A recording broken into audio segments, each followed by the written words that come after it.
салом дӯстони меҳрубон ва хуш омадед ба барнома ахбори озодӣ ки тозатарин хабарҳои тоҷикистону ҷаҳонро тақдими шумо мекунад. имрӯз 18 феврал аст ва нахост аз сархати мавзӯъҳо мегӯем. телевизиони Алҷазира гузориш медиҳад ки садҳо шаҳрванди Осиёи марказӣ аз ҷумла 8 тоҷикистонӣ дар сафи артиши Исроил дар ҷанги Ғазза иштирок карданд. идораи мубориза бо фасод раиси хадамоти иҷро дар вилояти Суғдро бо қаллобӣ баромадан аз ҳадди ваколати мансабӣ ва тасарруфи пулу мол муттаҳам кардааст. парвандаи ҷиноятӣ оғоз карда шуд, мавриди тавҷиҳ пешакӣ қарор дорад. вакордиҳандагони Русия мегӯянд муҳоҷирони ҳиндӣ ба корҳое мераванд ки муҳоҷирон аз кишварҳои Осиёи марказӣ ва мардуми маҳаллӣ аз онҳо парҳез мекунанд. маоши миёна дар хоҷагии мо ба 50,000 рубл ва ё ба $660 амрико баробар аст. бино ба гузориши телевизиони Алҷазира, дар амалиётҳои низомии Исроил дар навори Ғазза ҳазорон хориҷӣ аз ҷумла аз кишварҳои Осиёи марказӣ ба шумули Тоҷикистон ширкат карданд. телевизиони мазкур дар як гузориши таҳлилӣ гуфтааст ки бахши зиёде аз ин сарбозони артиши Исроил душаҳрвандӣ доштанд. дар феҳрист хориҷионе ки дар амалиётҳои Исроил дар навори Ғазза ширкат карданд, номи 264 шаҳрванди Ӯзбекистон, 189 нафар аз Қазоқистон, 52 тан аз Қирғизистон, 31 кас аз Туркманистон ва 8 шаҳрванди Тоҷикистон низ оварда шудааст. муаллифони гузориш гуфтанд ки як бахши ин сарбозони хориҷӣ дар артиши Исроил ба таври доимӣ хидмат мекунанд ва бахши дигар баъд аз шиддат гирифтани муноқиша дар навори Ғазза ба Исроил омаданд. мақомоти кишварҳои Осиёи марказӣ аз ҷумла Тоҷикистон борҳо ба шаҳрвандонаш ҳушдор доданд ки дар ҷангҳои хориҷӣ ширкат накунанд, зеро барои иштирок дар задухӯрдҳои мусаллаҳона ва ё ҷанг дар кишварҳои дигар ба ҷавобгарии ҷиноятӣ кашида мешаванд. мақомоти қудратии Тоҷикистон нисбати як корманди баландмақоми ҳифзи ҳуқуқ дар вилояти Суғд парвандаи ҷиноӣ боз кардааст. Шерзод Ҳасанзода ҳарчанд як сол пеш ба вазифаи сардори раёсати хадамоти иҷро дар шимоли Тоҷикистон таъин гардида буд, вале дасти кам аз рӯи 3 моддаи кодекси ҷиноятӣ гумонбар дониста мешавад. ин ниҳод дар ҷанбаст яксола бо рӯзноманигорон нишасти хабарӣ доир накардааст ва биноан назари онҳо ба қазия ҳам маълум нест. фарзон муҳаммадӣ дар ин бора тафсилот медиҳад.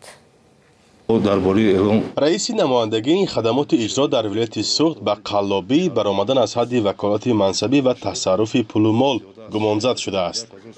дар аҷонсии мубориза бо фасод гуфтанд ки ба зидди Шерзод Ҳасанзода парвандаи ҷиноӣ боз карданд, вале худаш бо шарти берун нарафтан аз ҷои иқомат дар озодист. тамосҳои мо бо Шерзод Ҳасанзода бенатиҷа буд ва мавқеаш ба иттиҳом маълум нест. зимни гузарондани чорабинои оперативии ҷустуҷӯӣ аз ҷониби кормандони раёсат нисбати сардори раёсати хадамоти иҷро дар вилояти Суғд Ҳасанзода Шерзод маводҳои ҷамъовардашуда бо моддаҳои 247 қисми 4 банди Б, 246 қисми 2 банди А ва 316 кодекси ҷиноятии ҷумҳурии Тоҷикистон парвандаи ҷиноятӣ оғоз карда шуд, мавриди тавҷиҳ пешакӣ қарор дорад. мақомот гуфтанд ки парванда як моҳ пеш боз шудааст ва таҳқиқи он идома дораду тафсилот надоданд. норӯшан аст ки манзур аз қаллобӣ баромадан аз ҳадди ваколатҳои мансабӣ ва тасарруфи пулу мол чист. Шерзод Ҳасанзода қариб як сол пеш ба мансаби сардори раёсати хадамоти иҷро дар вилояти Суғд таъин шуда буд. вай дар нимсолаи аввали соли 2025 нишасти хабарӣ доир кард, аммо дар ҷанбасти сол бо рӯзноманигорон рӯбарӯ нашуд. масъулони ҳукумати Суғд гуфтанд ки ҷадвали баргузории нишастҳои матбуотӣ дар ин идора бо сабаби тағйироти кадрӣ дар вақти дигар мегузарад. телефони Шерзод Ҳасанзода фаъол аст. радиои озодӣ барои фаҳмидани мавқеи ӯ чанд дафъа бо ӯ тамос гирифт, вале касе ба зангҳои пайдарпайи мо ҷавоб надод. хадамоти иҷро дар Тоҷикистон ки ҳоло як намояндааш ба 3 банди қонуни ҷиноӣ муттаҳам мешавад, 8 сол пеш ба кор сар кард. ҳадафаш иҷрои қарору ҳукми додгоҳҳо, ҳуҷҷати мақомоти давлатӣ ва шахсони мансабдор ва барқарор кардани зарарест ки ба давлату ширкату шахсони алоҳида расонда шудааст. бори аввал нест ки баъзе аз мансабдорон дар Тоҷикистон ба таври расмӣ ба ҷиноят муттаҳам мешаванд. قلابی، ساختکاری حجت یا برآمدن از حد وکالت‌های منصبی از جمله اتهام‌های معمول علیه آنهاست. تاکنون برخی با همین دلیل بازداشت و زندانی شده، برخی دیگر با پرداخت جبران از جوابگری آزاد گشتند. حامیان حقوق تاجیکستان را پیوسته برای آن تنقید می‌کنند که در مبارزه با کروپسیا یا فساد مالی جدی نیستند و بیشتر با بازداشت منصبداران زینه پایانی یا آموزگاران و پزشکان اکتفا می‌کنند. فرزان محمدی، رادیو آزادی، شهر خوجند. یادآور میشم که شما برنامه اخباری آزادی را تماشا دارید. در تاجیکستان تا چند روز دیگر جریمه ها برای رعایت نکردن قاعده های حرکت راه را به حد دردناک برای رانندگان بالا میبرند. بر اساس کودکس اصلاح شده حقوق ویرانکنی مأموری که رئیس جمهور امامعلی رحمان روز 16 فوریه امضا کرده است، جریمه ها برای رانندگان بسیار بالا برده می شود، شروع از 76 سومانی تا به هزاران سومانی. همکارم مومن احمدی با تغییرات در کودکس آشنا شد و قبل از برنامه اول از او درباره حجم این جریمه ها پرسیدم. مثلا بر اساس کودکس نو از این پس برای نبستن کمربند و یا تسمه بی‌خطری در داخل ماشین جریمه از 78 تا 156 سومانی هم زیاد می شود. قراره که ظاهرا رانندگان صدها هزار ماشین در کشور را که بستن کمربند را چندان مهم نمی شمارند نگران و شاید احتیاطکار خواهد کرد. در متن کودکس نو که رادیو آزادی آن را دید گفته می شود اداره کردن واسطه نقلیات به بستن تسمه بی‌خطری یا انتقال مسافرانی در کرسی پیش نشسته که تسمه بی‌خطری را نبستند به اندازه از 1 تا 2 نشان دهنده برای حساب‌ها جریمه تعیین کرده می شود. قبلا برای این قانونشکنی رانندگان در تاجیکستان را از 36 تا 72 سومانی جریمه می بستند. از این بعد جریمه برای اطاعت نکردن رانندگان به چراغک سرخ راهنمایی راه ندادن به ماشین های یاری تجلیل تا به 858 سومانی می رسد. رعایت نکردن سرعت حرکت و یا حرکت با سرعت بلند برخلاف قانون جزای سخت‌تر و جریمه زیادتر خواهد داشت. نمایشکاری هنگام رانندگی به مثل دریفت و به قول مقامات به احترامی بر رانندگان دیگر از 760 سومانی تا بیشتر از 1100 سومانی خواهد بود. رانندگان تاجیک از این پس برای رعایت نکردن سرعت تعیین شده حرکت در راه هم جریمه زیادتر بپردازند و آن هم از مرز 1000 سومانی و یا $100 هم میگذارد. مومن بالا بردن جریمه ها در جامعه تاجیکستان همیشه بحث زیادی را به بار می آورد. آیا مقامات درباره این قرار چی میگویند و خود رانندگان و متخصصان چی نظر دارند؟ مقامات و بخصوص بازرسی دولتی اتومبیلی همیشه گفتند که هدف اساسی بالا بردن جریمه ها و سخت کردن تنبیه رانندگان قانون شکن پیش از همه تأمین امنیت مردم است. آنها آمار صدمه ها را نمونه می آورند که واقعا ترسناک است. مثلا سال 2025 به گفته وزارت امور کارهای داخلی در نتیجه صدمه های نقلیاتی 643 کس جان داده و 1500 نفر دیگر مجروح شدند.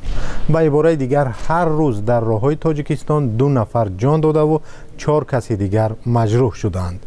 با گفته مقامات فلسفه جریمه گران این است که رانندگان از ترس از دست دادن پول زیاد میکوشند با رعایت قاعده ها و با احتیاط و درست رانندگی کنند. اما اقتصاددان ها میگویند هدف مقامات بیشتر جنبه اقتصادی دارد. دلیلشان هم این است که جریمه ها یکی از راه‌های بسیار آسان پر کردن بودجه دولت به حساب می رود و بخصوص در شرایطی که کارخانه های استحصالی در تاجیکستان کمتر و برعکس احتیاج دولت به درآمد زیادتر است. در این میان یک جنبه حساس دیگر نیز هست که آیا در واقع جریمه بلند رانندگان را با انتظام میکند و یا تنها نرخ رشوه را که بسیاری از ناظران راه را به گرفتن آن متهم میکنند بالا میبرند. به قول یکی از رانندگان تاکسی که رادیو آزادی با او صحبت کرد، وقتی جریمه برای حرکت با سرعت بلند می رود مثلا 500 سومانی می شود، احتمال آن که راننده با ناظر راه در جای حادثه با 200 سومانی مسئله را حل کند بیشتر می شود. تشکر همکارم مومن احمدی بود که درباره بالا بردن جریمه ها برای بی‌اعتنایی به قاعده های حرکت در راه در تاجیکستان صحبت میکرد. سالهای اخیر در برابر فشار بالای مهاجران از آسیای مرکزی، روسیه به دعوت مهاجران کوری از هندوستان و دیگر ممالک هم پیمانش روی آورده است. به این وسیله مسکو میخواهد مهاجرت کوری را زیر نظارت شدید گرفته، همزمان به کارشریکانش که از سبب همکاری با روسیه تحت فشار قرار دارند گویا جایزه دهد و یا کمک کند. که مرسیت تا گزارش دارد. این جوانان هندی 4,500 کیلومتر را طی نموده در یک کارخانه دوزندگی مسکو کار میکنند. گوروی 23 ساله میگوید که اهل عائله‌اش را یاد کرده است. در وطن 2 برادر، همسر و 2 فرزند و پدر و مادر منتظر من هستند. شرکت بریر اینتکسی مسکو برای دوختن پرده و استر بالش و کرپه 10 مهاجر کاری را از آسیای جنوبی به کار گرفته است. مالک این مؤسسه اولگا لوگوفسکایا از زحمت آنها قانع بوده است. آنها به عائله هایشان آمدند و خودشان هم جوانند. در جایشان 6 نقشه را پورا اجرا می کنند. کارشان را دوست می دارند و تلاش دارند به عائله هایشان در وطن کمک بیشتر رسانند. در خواجگی کشاورزی سرگیف کنار مسکو هم شمار مهاجران کاری از هندوستان رو به افزایش است. این مهاجر از استان پنجاب هندوستان به روسیه آمده است. من 1 سال می شود در همین خواجگی سرگیف به کشتی کارتوشکا و لبلبو مشغول هستم. در هندوستان پول کم است، اینجا پول خوب می دهند. به قول مالک خواجگی سرگیف، سرگی توکمن، سال گذشته حکومت روسیه بر پایه سهمیه و یا کوتا به آنها اجازه داده است که 40 نفر را به کار گیرند و 20 نفر را از کوبا و 20 کسی دیگر را از هندوستان دعوت کرده است. در گذشته کارگران از ازبکستان و بعضا از تاجیکستان می آمدند. روس‌های محلی نیز بعضا کار می کردند، ولی از سبب کمبود نیروی کاری از خارجه کارگر می آورند. توکمن می افزاید که معاش آنها برای مردم محلی قابل قبول نیست. معاش در شرکت ما به 50,000 روبل و یا به 660 دلار آمریکا برابر است. مهاجران همه کاره هستند، اساساً با بند و بست خلطهای کارتوشکا و لبلبو مشغولند. مردم محلی برای چنین شغل پول بیشتر طلب می کنند. سال 2021 یک سال پیش از آغاز تجاوز روسیه به خاک اوکراین، مسکو به ورود همگی 5,000 کارگر از هندوستان اجازت داده بود.